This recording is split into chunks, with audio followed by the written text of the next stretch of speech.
From today, I've decided to take care of Amy and Yuri. When my husband got back home, there were his sister and her child standing next to him. He has decided that we live with them together and support them. How could he prioritize his sister and niece over our own daughter and me? I can't stand it anymore. What a deadbeat husband.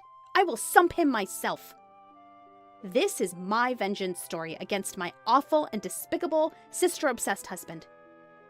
My name is Emilia. I've been married to Ethan for 5 years. We have a 4-year-old daughter, Luna. Our daughter, who we had right after our marriage, is adorable. She's our everything. My husband and my daughter, they're my precious family. But it seems like my husband did not feel the same. One evening, while waiting for my husband to return, I was cooking curry with Luna. "Mommy, when is Daddy coming back?" Daddy is late today. I wonder what happened. My husband, who usually comes straight home after work, but today didn't come back even after 7:30 p.m. No response to my calls or messages either. "Mommy, I'm hungry." "Yeah, all right. Let's go ahead and eat without Daddy today."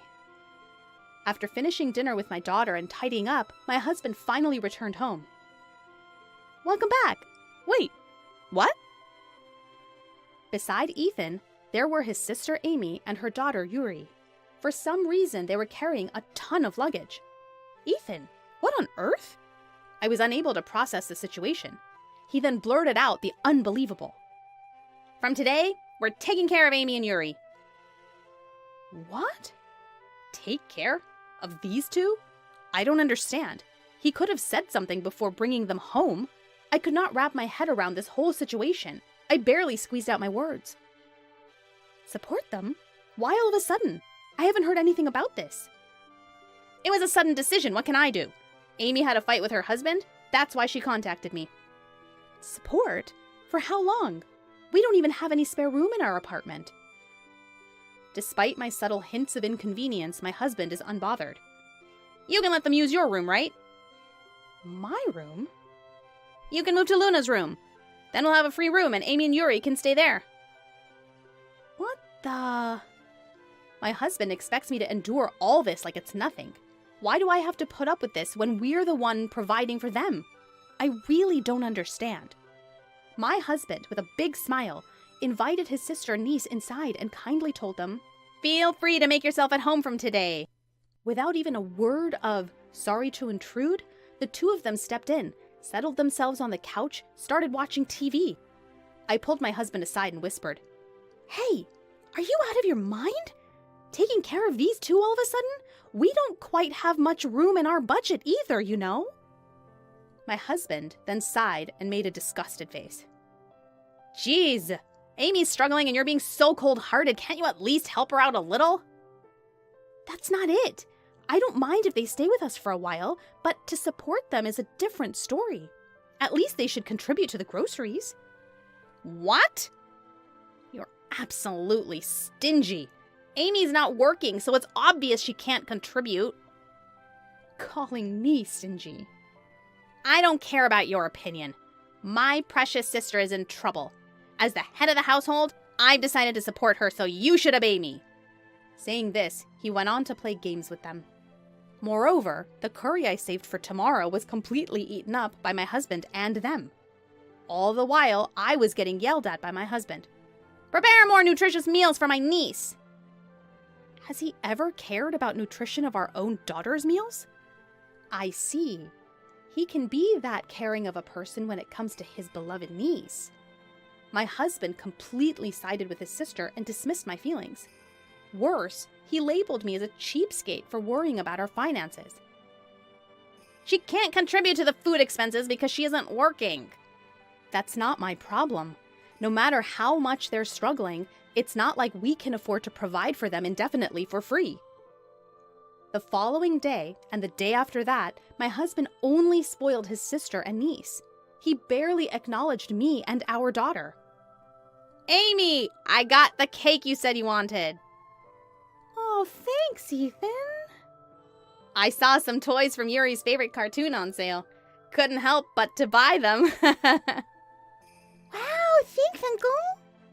The cake was only for his sister and niece, and of course, the toy was only for his niece.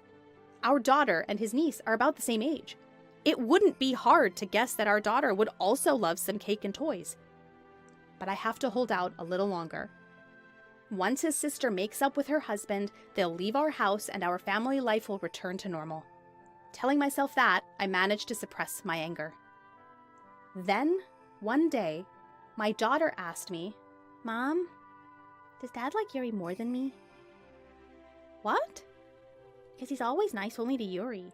He doesn't even respond when I try to talk to him." Saying that, my daughter's eyes welled up with tears. I couldn't say anything, and I hugged my daughter tightly. "Don't worry, he's your dad, Luna." Though I managed to calm her down for now, this can't go on. Some days later, I asked my husband to change his attitude. "Luna's feeling left out. It's fine that you adore Yuri, but you have to spend time with Luna too." All right. It's such a hassle, though." "A hassle? Our child is Luna, not Yuri, you know." Yes, I got it. I just have to pay attention to Luna, right?" Although I told him about our daughter's feelings, the situation hasn't changed at all. My daughter looked at my husband, who was happily playing with our niece, with sad eyes. And it's not like my sister-in-law would take care of our daughter instead of my husband. My husband and my sister-in-law were always with Yuri. I was the only one who paid attention to our daughter, but she seemed lonely nonetheless. A whole month passed living with them, and my family was falling apart. We barely made ends meet. Moreover, no matter how much I cleaned up, our apartment had always been messy because my sister-in-law and niece never tidied up. My husband continued to spoil his sister and niece, disregarding my daughter and me. I couldn't bear this any longer. I finally confronted my husband. "You've crossed the limit. I'm sick of it. Can you seriously think about our future?"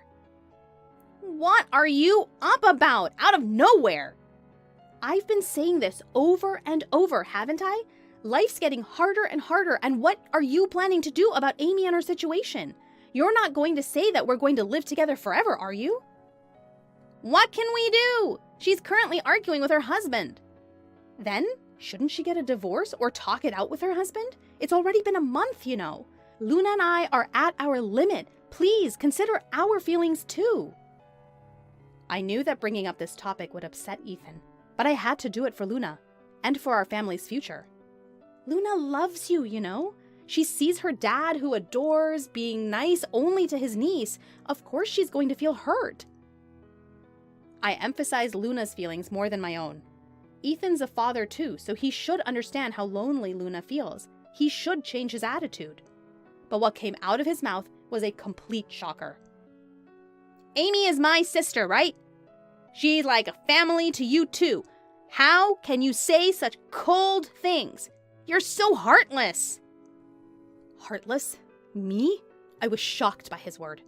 It's not that I dislike my sister-in-law and my niece. I just needed our current situation to change, but Ethan reacted as if I was the bad guy. "I've always thought you were cold-hearted. Amy's in trouble, and Yuri's lonely without her dad, so of course I have to give them attention. You're there for Luna, so why can't you handle it?" Whoa! Hold on! I'm taking care of all the household expenses. Why do Luna and I have to suffer? My salary's part of our family budget, you know. Well, of course. Amy is my sister. That makes her your family too, yet you're always saying cold things. Don't you feel embarrassed? Ethan shouted at me, blaming me entirely. He looked at me with cold eyes, clearly showing that his sister and his niece are more important for him than our daughter. Finally, he said something that made me doubt my ears. "Amy wants to keep living here, so from now on, we'll be taking care of them. We're responsible for everything: food, clothing, and shelter." In that moment, all my hopes were gone. I was a fool to even have thought that he might understand if we talked. The old life will never come back to us. I squarely looked Ethan in the eyes and said, "Fine, then let's get a divorce." "Huh?" My husband was making a face I'd never seen before. He probably did not understand what I had just said. After a long silence, he stared at me incredulously. Divorce? What the hell are you talking about all of a sudden? You're kidding, right? Do you really think I'd joke about something like this? If you're going to ignore mine and Luna's feelings, then I won't consider yours either. I'm going to make the best decision for Luna and us to be happy. Probably never expected me to bring up divorce. He looked incredulous and scoffed at me. What are you talking about divorce? You couldn't possibly raise Luna on your own. Sure, single parenting is tough, but it's a hell of a lot better than continuing like this. If you're going to go that far, then go ahead and file for divorce. I'll even sign the papers. Just remember, if you change your mind later and say, I don't want a divorce after all, it's too late. Did he think I would back down? I pulled out the paper I had prepared earlier and handed it along with a pen to him. Seeing the divorce papers in front of him, he froze. He just stared at me, not making any move to fill them out. What's wrong? You're going to fill out the divorce papers, right? Oh, no. I forced him, who was visibly rattled, to hold the pen. Come on, fill it out. You said you would, didn't you? No, that was just a joke. What? A joke? After saying it's too late if you change your mind later? You dared me to divorce you, and now you're too scared to go through with it? Pathetic. Shut up! I'll fill it out, okay? After signing his part, he thrusted the paper at me. There, I signed it. Happy now? Get out! You're annoying! I calmly responded to him. No, you're the one who's leaving, okay? What? Huh? What do you mean, huh? Have you forgotten that this apartment is under my name? And ever since you started supporting your beloved sister, even with you chipping in, our living expenses weren't enough. And I was the one covering all the rent. Yet you still had the audacity to continue living here without any guilt. Are you stupid? Are you out of your mind? Suddenly, a voice cried out from behind. Wait a minute, what's going on here?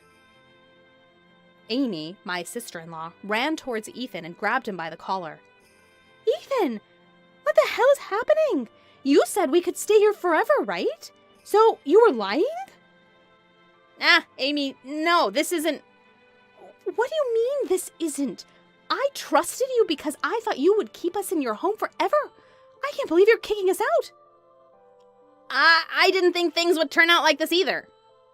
Huh? You can't even deal with your own wife, can you? What did you say? I had enough of their nonsense bickering. I threw my sister-in-law and her children's belongings out onto the front door. Hey, wait! What do you think you're doing? Amy approached me in anger, but now that I decided to divorce Ethan, I felt no obligation to protect this woman. Just getting rid of someone else's belongings, that's all. Actually, you're trespassing. Can you leave as soon as possible? I told her in a quiet voice, causing Amy to shiver and step back. Hey, you don't have to throw out our stuff! And you, Ethan. I turned to my ex-husband. Could you please leave us as well? I have no need for you two anymore. What kind of thing is that to say to your husband? You're not my husband anymore. You're my ex-husband. I never thought you were such a cold-hearted woman. Well, that's too bad for you. You've stepped on my landmine. If you find your sister and her child cuter than our child, why don't the three of you happily live together? Where are we supposed to go if we leave here? Are you actually kicking us out? I don't care. Do whatever you want. Now get out. I'm going to call the cops if you don't. After confirming that my husband and his sister's family reluctantly left, I closed the house door. I probably won't see them again. Glancing around the room, I noticed my daughter looking at me with a puzzled expression. Mama? Where did Daddy go? I'm sorry, Luna. Do you think it's okay if it's just Mama and you from now on? Then, my daughter showed a moment of hesitation, but her smile quickly returned. I'll be okay as long as Mama's here. I'm fine as long as I'm with you. She ran up to me and I hugged her tightly. That's right. Even without my husband, we will be fine. Surely the two of us can be happy. Later, I repeatedly shipped their belongings to my husband's parents' house and explained the situation over the phone. My husband and his sister's family seem to have returned to their parents' house as expected. However, they seem to have been disowned and kicked out of the house by their furious parents. As a result, my ex-husband rented a small apartment where he now lives with his sister and his niece as a family of 3. They probably wished for that, so I couldn't care less. I found out later that the reason my sister-in-law quarreled with her husband was due to her spending habits. Now, it seems she's being asked to repay the money she spent from her husband. Almost every day, my ex-husband has been sending me cringy texts. I was wrong, so forgive me. I love you and Luna the most. I want to get us back as a family. Of course, I didn't reply to any of them, and they were immediately thrown in the trash inbox. Luna doesn't want to see her dad at all, so we have no plans to meet him. I plan to move out of this place soon because I would be in trouble if we were to storm in here. For my daughter, I want to give her lots of love and everything in the world. Even without a father, I want her to live a happy life.